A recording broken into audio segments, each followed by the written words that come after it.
मेवात की घटना पर योगी का गुस्सा आउट ऑफ कंट्रोल। मौलाना की हालत खराब। मिनी पाकिस्तान बनाने की साजिश होगी नाकाम। हरियाणा जाएगा योगी का बुलडोजर।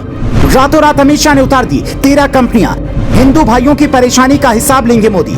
मनोहर लाल खट्टर को ऑर्डर, शांति दूतों का बीच चौराहे पर होगा इलाज। शांतिपूर्ण यात्रा पर पूरी प्लानिंग के साथ हुआ हमला, खरीद कर मंगवाए गए थे पत्थर। ब्रजमंडल यात्रा की राह में रुकावट डालने वाले बिल में दुबकी।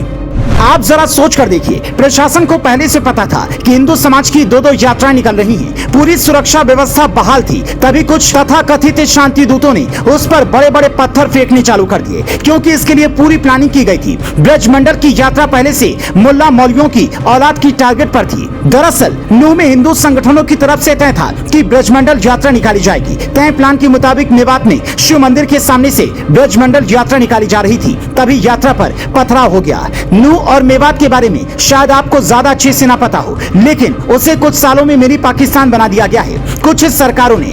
खुद सदन में बीजेपी के राज्यसभा सांसद ने जब नूह की असली तस्वीर पेश की तो संसद में मोदी और अमित शाह भी दंग रह गए। बीजेपी के राज्यसभा सांसद हरनाथ सिंह यादव ने इस इलाके को मिनी पाकिस्तान करार दे दिया है। मेवात और नूह का इलाका राजनीति के चलते मिनी पाकिस्तान जैसा हो गया है।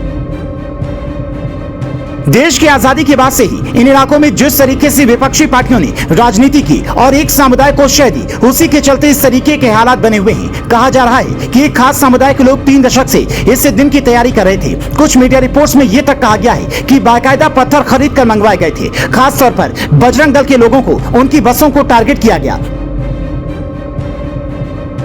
ये सब देखकर योगी को बहुत गुस्सा आ गया।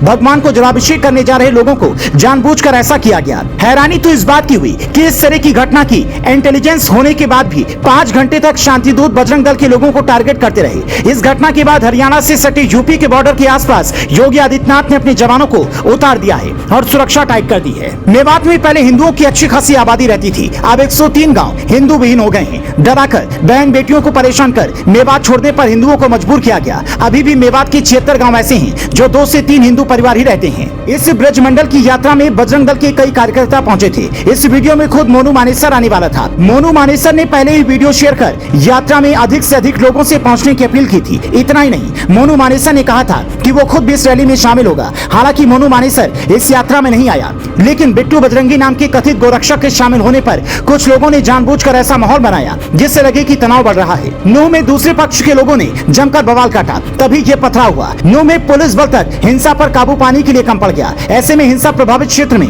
गुरुग्राम से मेवात फोर्स भेजी गई, तो इसी बीच हमलावरों ने मेवात से गुरुग्राम जा रही पुलिस की गाड़ियों पर भी पथराव कर दिया। इस हमले में कुछ पुलिसकर्मी घायल हो गए हैं, तो वहीं होमगार्ड नीरज और होमगार्ड गुरु सेवक की मौत हो गई। अन्य सभी घायल पुलिसकर्मी का मेदांता हॉस्पिटल में इलाज चल रहा है। हरियाणा का मेवात नूह इलाका गो तस्करी के विवाद में पहले से ही बेहद संवेदनशील रहा है। ये इलाका देश की राजधानी से सिर्फ 1.5 घंटे की दूरी पर है। नूह हिंसा की आग कुछ देर में हरियाणा के सोहना और गुरुग्राम तक पहुंच गई। सोहना इलाके में भी दोनों पक्षों की तरफ से गाड़ियों में आग लगाई गई। दोनों ही पक्षों की ओर से पत्थर चलाए गए। सोहना में भीड़ ने कई गाड़ियों में तोड़फोड़ की। एक गाड़ी को आग के हवाले भी कर दिया गया। सोहना में कई दुकानों को भी आग के हवाले कर दिया गया।